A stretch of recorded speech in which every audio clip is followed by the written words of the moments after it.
Empieza La Hora de Datola, tu podcast favorito sobre datos y analítica digital.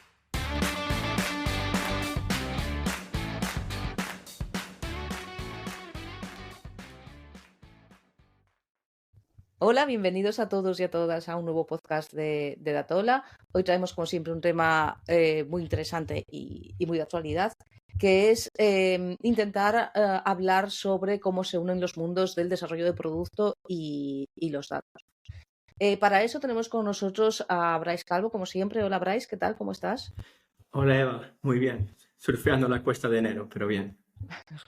A todos nos cuesta. Enero siempre es complicado, pero bueno, superado el Blue Monday, siempre va a ser más fácil, ¿no?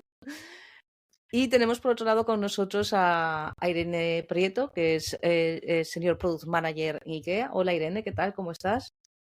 Hola Eva, hola Bryce, pues muy bien, muy contenta de estar aquí hablando con vosotros hoy. Nosotros encantados de que te hayas animado a venir a hablar con nosotros. Y nada, cuéntanos un poquito, pues eso, quién es Irene Prieto, a qué se dedica, un poco tu relación también con el mundo de los datos. Cuéntanos un poco quién eres. Genial, pues me llamo Irene, trabajo como Senior Product Manager en IKEA, en un equipo de desarrollo de producto global que tiene las oficinas basadas en España.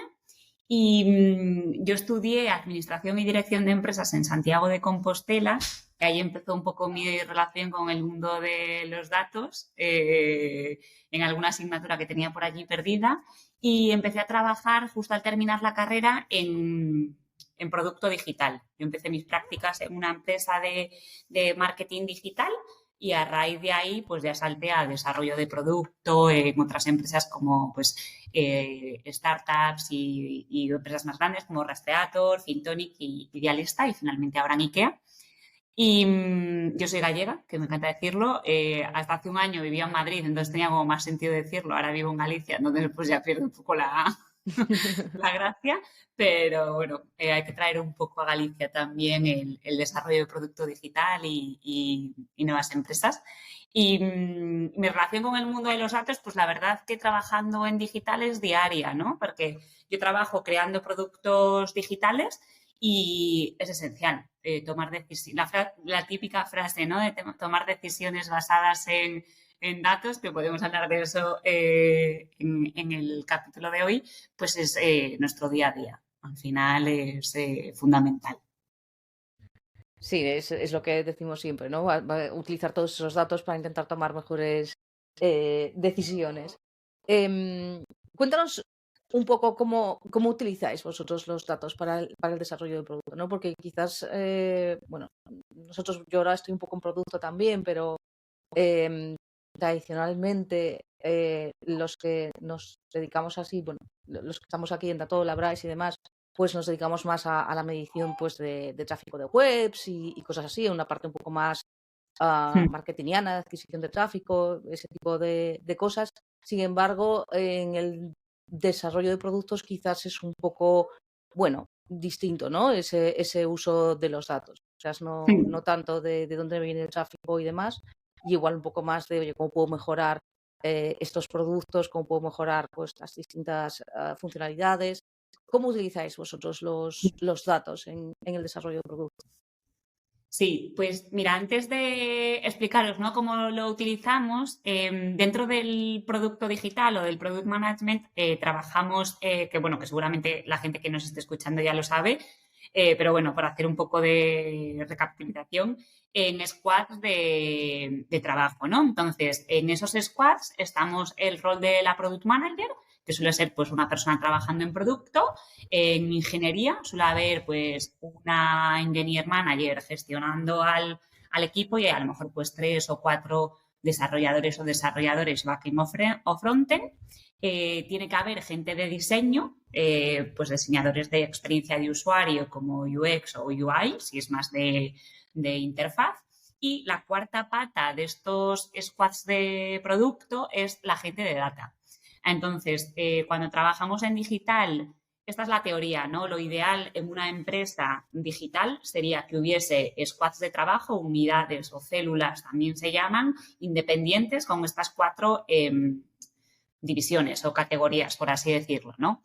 Entonces, yo en mi trayectoria profesional he tenido la suerte de trabajar en squads con los que tengo 1 o 2 personas de data. Entonces, suelen ser pues, roles de data analyst o business data analyst que están 100% dedicados en su día a día a trabajar en el producto. Entonces, pues es una persona que está como súper implicada en análisis de datos del producto en el que estamos trabajando. También en otras situaciones pues he trabajado en squads en las que no había este rol de data 100% dedicado y a lo mejor era un equipo transversal a toda la compañía a la que le tenías que ir a pedir pues favores, no quiero decir, pero bueno, cosas que necesitas, ¿no? A través de tickets de Jira o invitándole una caña, ¿no? Entonces, bueno, dependiendo de la empresa digital en la que trabajes, puedes tener desde la composición ideal, que sería tener una persona dedicada 100%, o pues tener un equipo transversal o incluso no tener. Entonces, bueno, eso un poco para que, dependiendo, ¿no?, de la empresa en la que estés trabajando, tu relación con los datos, pues varía muchísimo, porque no es lo mismo trabajar con una persona experta que está 100% dedicado a tu producto, por así decirlo, tu producto entre comillas, porque no es tuyo, pero no, al producto, versus una persona pues que no está involucrada en el día a día, que no sabe cuál es la estrategia, hacia dónde vamos. Al final lo que puede aportar ahí no es tan rico como una persona que está ahí metida, ¿no? Entonces, bueno, es un poco por poner un poco de contexto, ¿no? Y sobre la pregunta, ¿no?, de mi relación diaria con los datos actualmente, es si ya tienes un producto lanzado al mercado, ¿no? Pues, por ejemplo, toda la medición de ese producto va a través de los datos, ¿no? O sea, en desarrollo de producto hay como distintas fases en las que los datos siempre pueden estar presentes, ¿no? Si pensamos en un ciclo de desarrollo de producto, empezamos con una fase de discovery. En esa fase lo que hace el equipo de producto es investigar qué problema tienen las usuarias y los usuarios para crear un producto que lo pueda resolver. Entonces ahí hacemos, sobre todo con la gente de diseño, equipos de UX Researcher y con la gente de data, empezamos a investigar pues qué problemas tienen los usuarios, tanto con entrevistas cuantitativas, cualitativas. Por ejemplo, si trabajas en un e-commerce, pues recogiendo datos de comportamiento de clientes online. Entonces, ahí ya en esa fase en la que no hay producto, porque todavía no hay un producto creado, ya estamos trabajando con datos, ¿no? Después, la segunda fase en la que trabajamos en el desarrollo de producto digital sería esa fase más de experimentación, que siempre decimos, antes de crear un producto que esté desarrollado, tenemos que crear como un mínimo producto viable para testarlo, medir si funciona o no y con eso iterar lo que estamos haciendo, ¿no? Entonces ahí, pues por ejemplo, test que yo he hecho, os cuento, ¿no?, una anécdota, o sea, un caso real, ¿no?, personal. Queríamos lanzar un producto online para un nuevo sector de clientes como súper específico. En vez de yo coger a todo el equipo de desarrollo y ponerlo a trabajar en un nuevo e-commerce, lo que hicimos fue una landing fake, una landing que mi equipo de desarrollo hizo en 2 días. Hicimos un vídeo súper cool en el que pusimos en esa web. En ese vídeo lo que hacíamos era explicar el producto que queríamos desarrollar en un futuro, que era como un e-commerce maravilloso para un tipo de clientes, ¿no? Y al lado lo que pusimos fue un formulario y básicamente poníamos, si quieres estás interesado en este nuevo tipo de forma de compra, pues regístrate aquí, ¿no? Y entonces eso fue un poco un test de humo que hicimos a la hora de poder medir con datos reales, porque al final ahí nos fiamos 100% de los datos, si había interés o no en este tipo de productos. Y ahí pues que no había prácticamente líneas de código ni el equipo invirtió muchísimo tiempo, ¿no?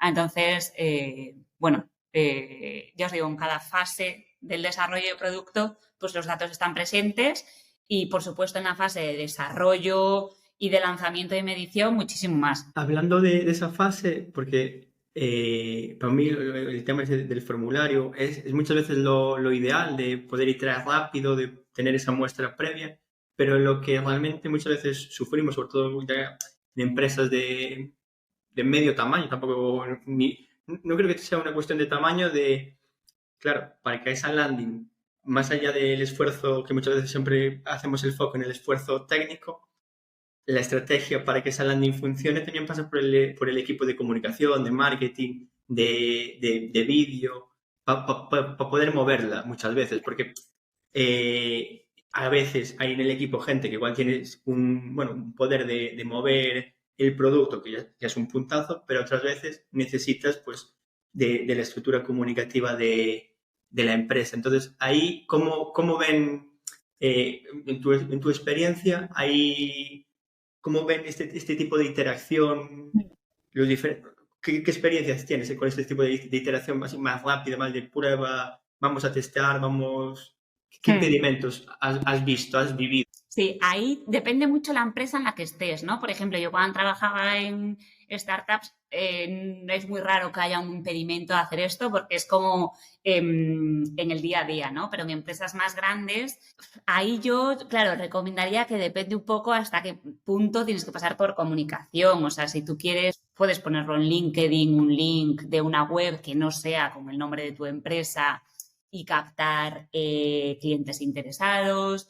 Pues pasarlo a lo mejor por Friends and Family y demás. O sea, no digo que sea lo mejor. Yo he tenido alguna llamada un sábado por la mañana bastante interesante a mi móvil personal para intentar captar clientes, para medir cosas, pero bueno, se puede de alguna forma saltar como este proceso, ¿no?, de comunicación dentro de la empresa, porque para mí lo más importante ahí siempre es explicar que es algo que es para testar. Si ponen muchos impedimentos, pues a lo mejor ahí Bryce incluso decir, pues nos inventamos una marca. Me lo invento, si tú estás trabajando en, yo qué sé, en Coca-Cola, pues llamas al producto lo que sea, ¿no? Y a lo mejor con eso pues ponen menos impedimentos, o también si no, que alguna persona que he trabajado lo teníamos, grupos de beta testers, que eso es maravilloso. Tú tienes una base de datos de clientes que son beta, ellos saben que son beta, entonces contra ahí pues puedes testar un poco todo lo que quieras, por así decirlo. Pero bueno, yo ahí sí que haría un poco de challenge a la organización de no es necesario como pasar todo este proceso para algo que simplemente pues a lo mejor va a estar 2 días o 3 días y que lo único que queremos no es como recoger información. Pero bueno, como lo decía antes, esto es lo ideal. O sea que después más de un grito seguro que te llevas. Volviendo un poco a lo que comentabas al principio de los squads, ¿no? Que decías que, bueno, que había situaciones donde tenías personas de data dedicadas, que tienen mucho más contexto, que es más fácil tener datos teniendo esas personas, ¿no? Esa era una opción. Después, otra, decías que podía haber gente pues, que incluso decías pidiéndoles una caña como favor, que eran grupos transversales o personas transversales que también te daban esos datos, pero que claro, que la información quizás no era tan detallada porque les faltaba ese contexto y demás. Em, en los squads, cuando sois varios squads donde hay personas dedicadas, ¿os encontráis con la situación de que a veces estáis midiendo un mismo KPI de distintas formas y que igual vais a reportar hacia arriba, hacia dirección y reportáis datos distintos refiriéndoos a lo mismo? ¿Cómo solucionáis esa papeleta? Sí, eso es súper interesante porque al final cuando trabajamos en estos squads, ¿no? Esta persona de data lo que debería de tener es una manager o un manager que a esta persona reporte la persona de data de los distintos squads. Entonces, si yo estoy trabajando en el squad A y hay una persona de data en el squad B que tiene la misma formación que el mío, tiene que haber una persona de data también que tiene un mismo jefe o jefa, ¿no? Entonces, ahí la responsabilidad es de esta persona, de este manager, unificar la estrategia o la definición de los KPIs a lo largo de toda la compañía. O sea, no tiene que decidir qué tiene que medir cada equipo, pero sí pues que blanco es blanco y que negro es negro, ¿no? Para que todos sepamos que se habla en el mismo lenguaje. Y después la persona del squad, del equipo de data que esté 100% dedicada, pues sí que tendría que tener el conocimiento de, oye, pues si tú quieres medir la conversión de, yo qué sé, de este formulario de leads, esto se mide con esto y con esto, ¿no? Al final, a mí como product manager, por así decirlo, entre comillas, me tiene que dar igual cómo lo llamen. Cuando yo quiero medir, pues usuarios que ven páginas vistas versus leads en base de datos, ¿no? Me lo invento. Entonces es un poco la responsabilidad, ¿no?, del equipo de data dentro de la compañía, a pesar de que esté dedicado a un solo squad, siempre hay como verticalmente este equipo de data, ¿no? Entonces ahí pues su responsabilidad sería que esto no sucediera en la empresa, ¿no? Y al final es súper importante porque muchísimas veces de estar en meetings, de que estás compartiendo un KPI y te empiezan a hacer challenge, ¿pero esto qué es? ¿Pero esto cómo lo mides? ¿Pero esto qué tal? Y es como, pues yo creía que de esta forma, pero ya Ya, me hace... claro. Y como ahí, claro. Y como ahí haya dos product managers, por ejemplo, que uno está dando un dato para el mismo KPI y otro está dando otro, porque lo estáis viendo de distinta forma, ahí sí que ya acabamos de liar, la verdad. O incluso algo también habitual es, yo quito este dato en esta herramienta, el otro mes lo quito de la otra herramienta y dependiendo de qué herramienta me guste más, entonces yo creo que ahí también hay que hacer un ejercicio interno o a nivel equipo, a nivel empresa, para solventar esas problemáticas que a veces, pues bueno, hay objetivos perversos que siempre incentivan necesito que esto gane por X, entonces, Claro. Y ya dependiendo de cómo. no solo a nivel de datos, ¿os ha pasado también te ha pasado alguna vez de estar en distintos squads y que en un momento dado, bueno, porque a veces entre ese tipo de organizaciones a veces falla pues la comunicación, ¿no?, entre los distintos squads.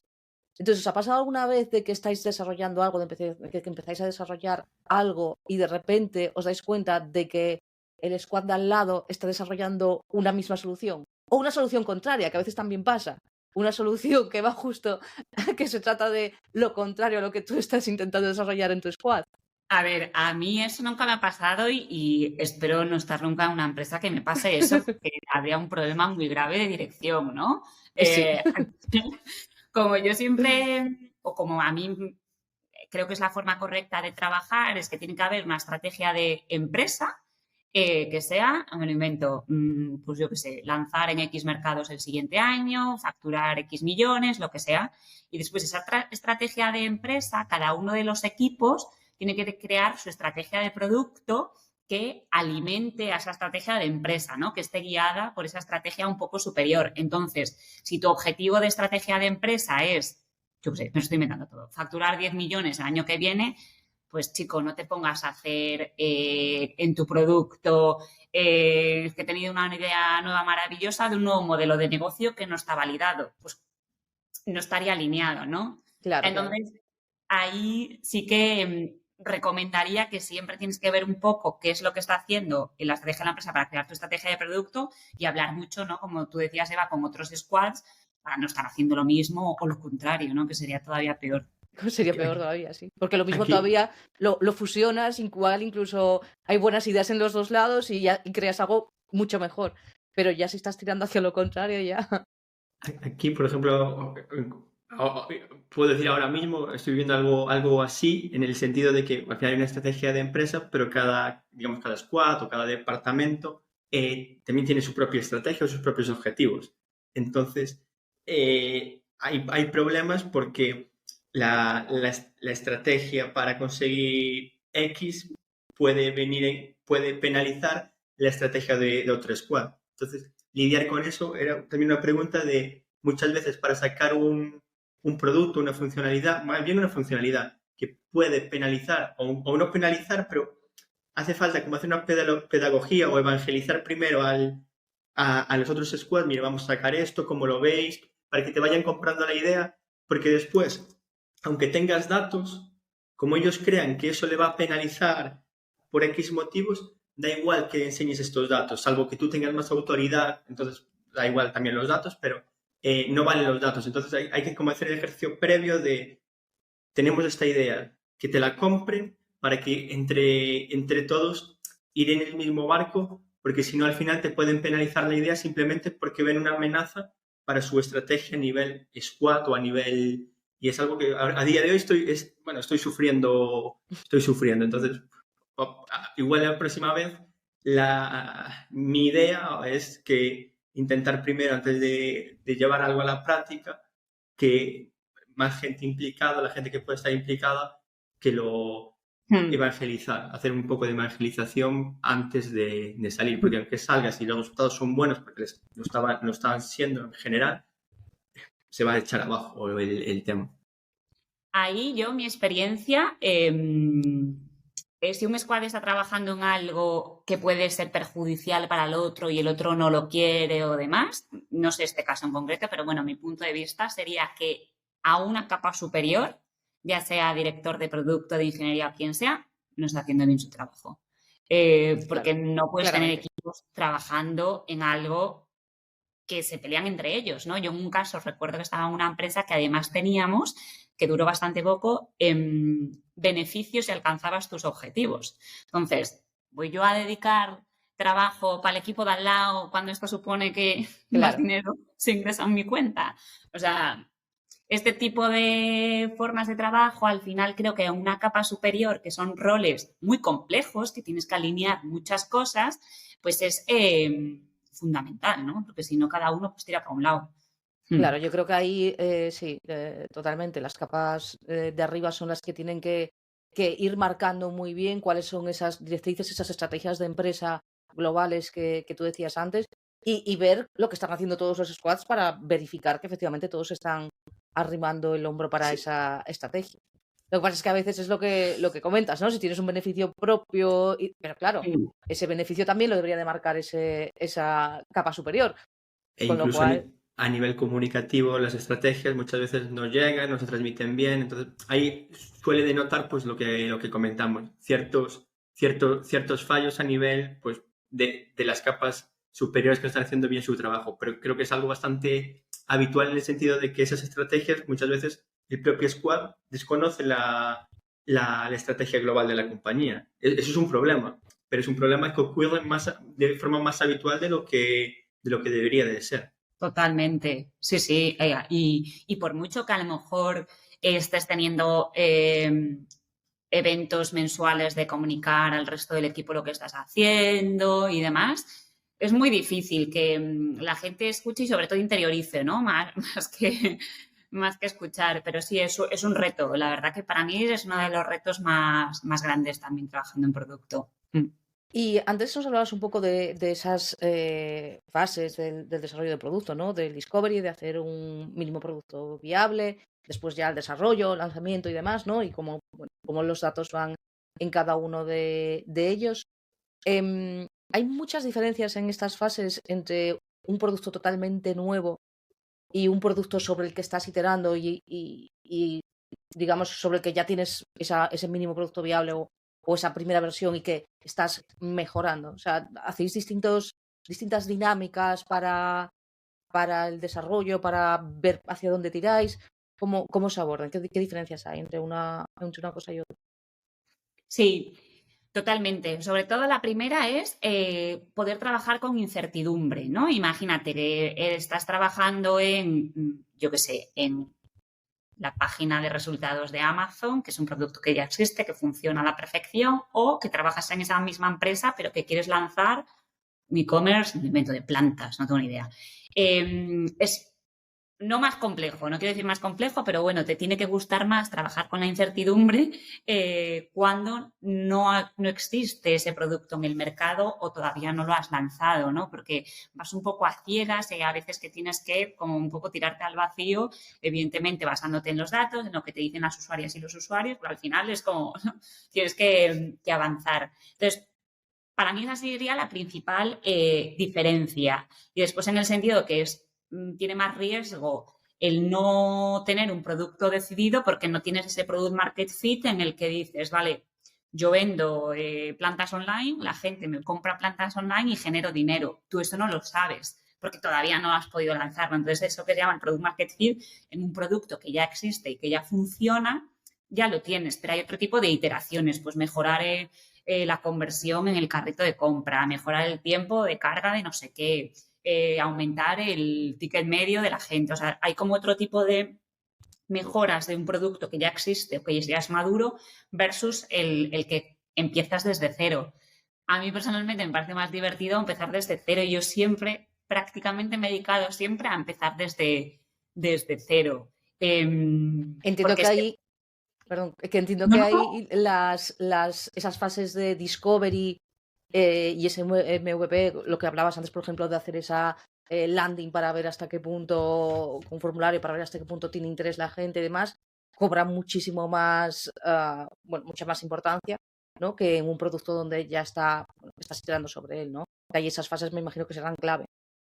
100% cuando estás empezando son fundamentales, y cuando también trabajas en un producto más maduro puedes hacer y debes hacer discovery y testeo. O sea, al final siempre puedes hacer experimentos rápidos de pues pones 2 botones, mides cómo funciona, pones un formulario.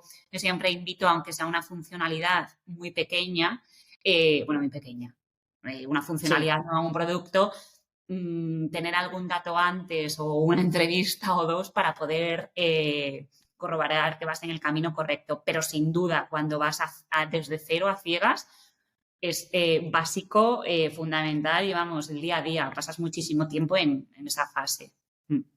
y ahí toda la parte de diseño, UX y demás también será fundamental, ¿no? Me Eso es. imagino.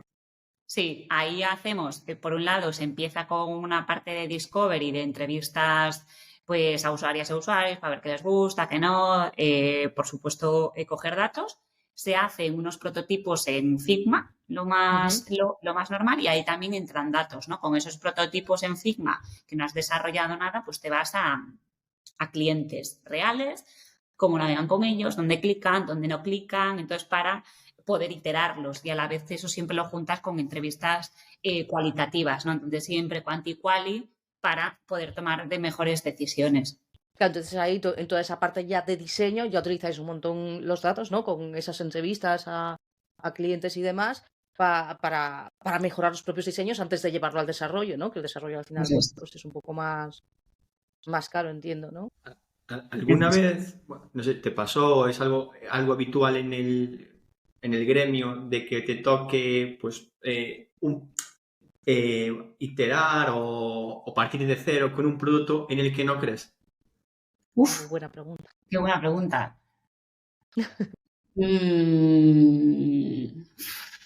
Mm, a ver, si he trabajado temporalmente en productos que no creo, pero si no creo, convenzo a quien sea para cambiarlo, o me termino yendo del equipo o algo hago. Porque al final pones como tantísimo tiempo de tu día a día, tanta pasión, y al menos yo me costaría mucho trabajar en algo en lo que no creo que de verdad vaya a aportar valor y vaya a ayudar a la gente. Es mi forma de trabajar, ¿no? Entonces, siempre intento pues darle una vuelta, ¿no? Y ahí un claro ejemplo es apoyarnos en datos. O sea, recuerdo una vez de una funcionalidad que se quería lanzar en una empresa en la que trabajaba, que estaba priorizada, ¿no? Me gusta siempre decirlo, por el método HIPPO, que es la Highest Important Person en la empresa, ¿no? La empresa que más manda, pues dijo esto, ¿no? Y era como ridículo. Imagínate que un 0,4% de los usuarios quería esa funcionalidad, no tenía ningún sentido y demás. Bueno, pues ahí lo que hicimos fue apoyarnos mucho en datos para intentar rebatir que esto pues no tenía demasiado sentido, ¿no? Entonces, bueno, ahí los datos también ayudan. Pero trabajar en algo en lo que no creo me parecería muy complejo. A ver, que al final pues muchas veces son lentejas, ¿no? Y cuando Y es lo tiene que hay. de yuppie. Pero Sí, bueno. pero es difícil trabajar cuando no crees en algo y cuando estás ahí implicado, ¿no? Yo lo preguntaba más que nada porque a veces, dependiendo del poder, muchas veces de decisión, pues puedes, pues convencer, otras veces es más difícil convencer porque por jerarquía, y sobre todo era un poco de cómo se vive a nivel sector, porque por ejemplo, a nivel analítica sí que es cierto que muchas veces tienes datos, pero igual tu poder de decisión ante una funcionalidad, aunque tengas el equipo de desarrollo incluso a tu favor, tengas las diferentes partes implicadas, muchas veces está lejos de la parte operativa o de la parte que decide, y al final no ves ese impacto. Ya, Pero, ya. un poco por eso. Sí, ahí yo lo que sí que recomendaría es, si no crees en algo, al final básate en evidencias, básate en datos, tanto entrevistas con usuarios, análisis de tendencias del mercado, que hacen otras compañías, por supuesto datos de métricas, ¿no? Y con eso crea un discurso, ¿no? Un storytelling en que diga, esto no es que no crea yo porque hoy me levanté y digo, pues no creo en esto, ¿no? Porque es que todo este pack de entrevistas, de datos, de mercados de competencia, dicen que este no es el camino correcto, o que es este pero a medias, o que es otro que no teníamos absolutamente ni pensado, ¿no? No creo que haya que dejarnos llevar únicamente por te gusta o no te gusta, sino argumentar con eso. Y ya si con eso argumentándolo no se cambia dentro de la compañía, me parecería, bueno, Hay cosas, hay ahora mismo también un poco de experiencia, de que a base de evangelizar, a base de ser pesado y de repetir, terminan cuajando. O sea, que a veces ese paso o que te hagan ese caso tarda meses o incluso puede tardar, dependiendo, años. O sea, totalmente, pues hay que tener paciencia. totalmente. Y más que, vamos, yo recuerdo cuando eran posiciones junior que ni me atrevía a decir esto es una mierda. Claro, totalmente. Sí, Eso y lo vas es ganando con los más, años. Claro. claro, al final, pues también el aprender a decir que no, rebatir, pues te lo da mucho también la experiencia y el rodearte de gente que apoye la forma en la que tú ves y justo lo que tú decías, Bryce, ¿no? Evangelizar del camino correcto, ¿no? ¿Y creéis que a veces, para el desarrollo de productos, a veces los datos, a ver cómo lo digo, porque esto va un poco en contra de las decisiones data driven, nos limitan la innovación? Es decir, que a veces hay, pues claro, a veces estamos pensando en productos que ni existen o hay gente que tiene esa capacidad, esa creatividad, esa capacidad de imaginación de imaginar cosas que el usuario ni siquiera sabe que necesita o que quiere, pero que en un futuro va a querer, ¿no? Pues bueno, típico, el Steve Jobs creando iPhone, ¿vale? Entonces, y los smartphones y todo ese mundo que ahora todo el mundo quiere, pero que en su momento es algo tan nuevo, tan innovador, que quizás los datos te están diciendo o no te dicen, oye, la gente quiere esto, porque la gente todavía no sabe que eso puede existir. Claro. O eso no es fácil de medir, que muchas veces hay métricas que no somos capaces de medir fácilmente y las descartamos. Y al final, a nivel de marca, a nivel de otro tipo de estrategias, son súper positivas, pero no son tan cuantitativas o no son cuantitativas y eso cuesta verlo y cuesta mostrarlo. Claro, ¿creéis que los datos a veces limitan esa creatividad, que nos vamos a esas cosas de, pues un poco lo que decías, pero dándole la vuelta, ¿no? De me baso en datos, en todo lo que dice la gente, entre usuarios y demás, de que esto no es bueno, pero Ya. oye, pues igual en el fondo sí que no era tan malo, o igual había que darle una vuelta a esa idea primera que era mala, pero que dándole una vuelta se convierte en maravillosa. ¿Nos limitan un poco los datos en la creatividad? Pues me parece un muy buen tema, la verdad. Yo creo que al final no puedes tomar decisiones como solo mirando una cosa, ¿no? Si tienes un producto que es muy innovador, quizás, evidentemente, te puedes apoyar en datos, pero, por ejemplo, tendencias del mercado. Hay muchísimos estudios sobre qué va a pasar en el mundo de e-commerce, retail, producto digital de aquí a 20 años, ¿no? Entonces, al final yo siempre creo que es como un conjunto de varias cosas. Y yo siempre me gusta decir que no se toman decisiones basadas en datos, sino informadas en datos. Porque si solo te basas en datos, a lo mejor muchas veces pues no es lo correcto, ¿no? Entonces siempre hay que cogerlo como una pata más, pero siempre, ¿no? Investigar varias cosas. Porque al final, bueno, no creo que te pueda limitar, pero sí que te puedes sesgar quizás un poco y decir, oye, pues es que no estoy viendo todo lo que podría haber, ¿no? Pero, por ejemplo, hay un caso que nosotros actualmente estamos trabajando con productos bastante innovadores y también pasa un poco al revés, ¿no? Tú le dices a la gente, oye, ¿tú usarías, me lo invento, unas gafas de realidad virtual para comprarte una cocina? Sí, bueno, yo me encantaría. Ya, y Pues después no. las gafas y no las usa nadie, ¿no? Ya, Supongo que propósitos de año nuevo. Sí, yo voy a hacer deporte todos los días a las 6 de la mañana. ya. Y nadie lo usa, ¿no? Entonces, un poco lo que decía antes de ese desarrollo de producto, hacer un mínimo artefacto o algo, un experimento para poder como corroborarlo lo más rápido posible, muchas veces te ayuda a reducir un poco de incertidumbre en ese caso. Yo personalmente ahí también opino un poco igual, es un poco que decisiones informadas en datos me parece un buen término, pero al final es un poco ese halo que le damos a la intuición, que muchas veces se basea tanto en datos como en experiencia, como en otros factores, y para mí está ahí el kit. Y también importante valorar el contexto, ¿no? Yo actualmente en IKEA trabajo en productos digitales dentro de la tienda de IKEA. Entonces, tú imagínate que tienes pues eso, un ordenador dentro de los sofás en IKEA, donde la gente pues puede comparar sofás, verlos y demás. Si tú solo miras las métricas de ese producto digital, pues te puede dar unos resultados, pero tú tienes que mirar eso pensando, es un sábado por la tarde, 38 grados en la tienda. Este señor está con sus hijos llorando porque se quieren ir a comer albóndigas. El de al lado, o sea, estás viendo otro sofá que te gusta que no tenías pensado. Al final, el contexto en donde tengas tu producto digital influye muchísimo, ¿no? No es lo mismo, pues eso, una aerolínea o estar en tu casa, pues tranquilamente comprando en Amazon, me lo invento, ¿no? Eso que no tienes muchas veces cómo medirlo porque sucede en el entorno físico, de alguna forma también lo tienes que traer para como esa valoración, ¿no? De decir, vale, ¿y esto en qué contexto sucedía? ¿Y cómo hacéis, o si hacéis en esos productos?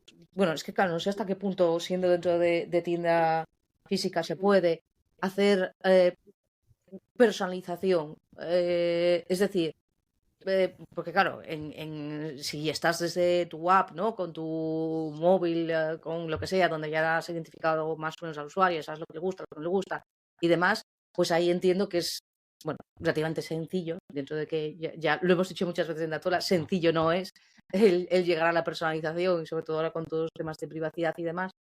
Pero bueno, supongo que es mucho más difícil poder hacer una personalización en un producto digital dentro de las tiendas físicas de IKEA. Entonces, eso, ¿podéis hacer algo? ¿Hacéis algo en ese sentido? ¿Directamente de momento no lo estáis trabajando?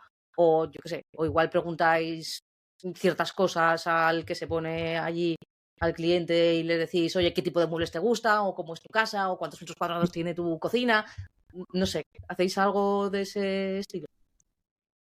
Ahí en general, claro, de forma directa, y ya no solo en una empresa como IKEA, como clientes, ¿no? Yo creo que no nos gusta a ninguno meter nuestro email en un ordenador de Zara o de donde Exacto. sea, ¿no? Entonces, claro, el tema de privacidad de datos es mucho más complejo que unas cookies de una web, por supuesto. Entonces, en general, además, protegemos muchísimo la privacidad de los clientes a unos niveles extremos.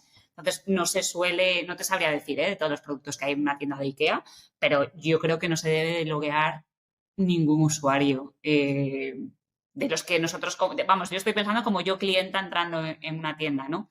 Al final hay otras formas en las que personalizar, ¿no? Los resultados para los clientes, pues a lo mejor con preguntas me lo invento, ¿qué estilo te gusta? Pues Claro. estilo nórdico, rural o lo que sea, que no tengo ni idea, ¿no? Otras formas sí que no se base en coger datos de clientas y de clientes, ¿no? Porque es uno de los grandes retos de trabajar en retail es que no quieres estar ahí metiendo tus datos o ver tu casa en una pantalla gigante que te está viendo de al lado, además con lo cotillas que somos, ¿no? Es muy complejo. Supongo que en unos años, que será lo curioso, pues todo esto varía muchísimo, ¿no? Hace poco veía que hay un aeropuerto, no sé si habéis visto, unas pantallas que dependiendo de cómo sea tu vuelo, tú ves una información u otra. Es decir, si yo vuelo a París, yo veo París, y tú vuelas a Londres, tú lees Londres, ¿no? Porque te geolocalizaba y demás. Entonces, yo supongo, y un poco uniendo con lo de antes, de las tendencias del sector, que a futuro pues iremos más a este tipo de privacidad en entornos grandes, ¿no? Pero bueno, yo no soy una experta en esto, ni muchísimo menos, no tengo ni idea, pero seguro que va a ser súper interesante. ¿Y alguna vez, o bueno, es que igual no cuadró, pero que una experiencia, un producto que mejorase en ámbito digital sufriese alguna penalización en ámbito web? Por ejemplo, sale una nueva funcionalidad, tasa de conversión aumenta en digital, pero las tiendas se quejan porque ha cambiado algo y hay que revertir el cambio. O no se revierte, pero que el mundo digital y el mundo físico, Ya. pues la convergencia Si eso lo has Ya. pasado o lo has vivido, bueno, en anteriores situaciones seguramente no, pero Pues la verdad que no, ¿no? Esa como canibalización de resultados, no te sabría decir ningún ejemplo. Seguramente, ¿no? Porque al final son entornos muy complejos y también en digital podría haber, pues eso, ¿no? Que mejoras una métrica pero otra empeora y cómo sabes tú que empeora por la otra, ¿no? Por la nueva funcionalidad. No te sabría decir un ejemplo en concreto, pero bueno, ahí yo creo que también para resolver este tipo de casos es un poco lo que hablábamos antes de la comunicación y alinearse entre equipos y decir, oye, pues yo voy a hacer esta funcionalidad para conseguir un 20% de incremento en el carrito de la compra, pero que sepas que al de al lado pues no le estás pisando, ¿no? Por así decirlo. Eso es fundamental. Y eso se resume en comunicación y alineamiento, bajo mi punto de vista, vaya. Sí, al final es un poco, yo estoy de acuerdo. a Yo lo ver, veo un poco como lo que hablábamos antes de los squads, ¿no? De que tiene que haber esa dirección general que sepa por dónde están todos los equipos, incluso por dónde está la parte digital, la parte física, la parte digital en físico, o sea, todas las partes y saber también, porque es inevitable que va a pasar, que quizás si aumentas las ventas en la web, disminuyen las ventas en tienda. Puede pasar. Tiene sentido. Entonces, bueno, yo creo que eso, dirección es quien tiene que estar al tanto de ello, ¿no? Bueno, pues no sé, llevamos ya casi una horita de podcast. No sé si tienes alguna pregunta más, Bryce. ¿Quieres comentar algo más?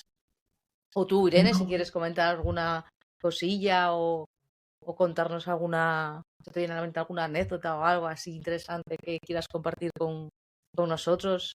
No, en general, para mí el papel de data siempre es fundamental y yo siempre pido más y más recursos de data, me hace un poco caso. O sea, que las empresas contraten a más gente de data, porque es que es fundamental. Por mucho que hables con usuarios o tengas un business case de negocio detrás, incluso para crear la estrategia de negocio necesitamos gente de data que te ayude a crear esa estrategia de negocio, ¿no? Entonces, es fundamental y sobre todo también que estén metidos dentro del equipo este, como os decía al principio de los squads, porque si una persona que está trabajando conmigo tiene el mismo conocimiento que yo sobre qué objetivos tenemos, a dónde vamos y demás, va a dar el mismo input y mejor, de hecho, muchísimo mejor que yo misma, ¿no? O sea, no por ser yo product manager voy a decir mejor que otra persona hacia dónde vamos, ¿no? Al final esa comunicación, y yo es que también soy como muy loca de esto, sin duda creo que cuanta más comunicación hay entre los distintos roles o perfiles del equipo, se avanza de forma más exitosa, ¿no? Al menos bajo mi punto de vista. Y que ojalá cada vez más empresas, que yo creo que sí, que cada vez más están trabajando en estos squads dedicados de distintas perfiles y demás, pero cada vez que haya más, porque todavía hay un montón de empresas, ¿no? En las que no se trabaja de esta forma, como es lógico, porque al final estamos en una transformación también, pero vamos, que ojalá sea siempre así. Nosotros siempre lo decimos, ¿eh? Desde Atora siempre hablamos de lo importante que es tener el contexto que un analista para poder analizar los datos necesita tener el contexto del negocio, de, de todo lo que pasa en el mercado, del producto en concreto, y sin ese contexto, la verdad es que poco vas a analizar. Poco vas a analizar porque no sabes, vas a sacar, harás reporting como mucho, pero no vas a sacar el jugo de los datos. y en parte, no digo para análisis avanzados, pero muchas veces el propio analista tiene que inculcar o evangelizar pues, a otros roles para que también entre en ellos esa curiosidad de poder trastear, experimentar en la herramienta para que ellos proactivamente bueno, pues hagan preguntas, sepan incluso cómo resolver alguna pregunta, porque eso también empodera el equipo. Entonces muchas veces no es el que cada uno en su cajón hace su trabajo bien, sino también de enseñamos al product manager pues a mirar 4 datos en la herramienta y que gane autonomía porque todos los días tiene cierta curiosidad en ciertas métricas y no hace falta mandarle un reporte, simplemente con que coja autonomía ya estaría. Bueno, pues nada, yo creo que entonces lo podemos dejar aquí. Muchísimas gracias, Irene, por haber venido. La verdad es que hemos aprendido un montón y es un lujazo tener pues, a alguien como tú, que además estás trabajando en estos proyectos tan interesantes, ¿no? Fusionando lo digital con lo físico en un negocio una empresa tan importante como es IKEA. Así que nada, muchísimas gracias por venir y contarnos tu experiencia. La verdad es que es un lugar. De verdad. Nada, gracias a vosotros, la verdad que me ha encantado. Me lo he pasado muy bien y espero que pues, a la gente que nos esté escuchando le ayude un poquito a interesarse más también por el product management, por el mundo de datos y quizás mejorar un poco también su día a día en su trabajo. Pues seguro que sí, porque yo creo que han salido cosas muy, muy interesantes. Muchas gracias, Bryce, a ti también por estar aquí, como siempre. Y gracias a todos los que nos estáis escuchando. Pues nada, lo dejamos aquí y esperamos veros en nuestro próximo podcast con un tema, pues todavía no sabemos cuál. Pero si tenéis alguna idea, como siempre, contactadnos y os escucharemos. Muchas gracias a todos por escuchar.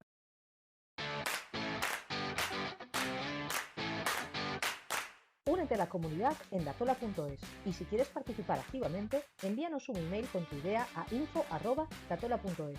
¡Súbete a la ola!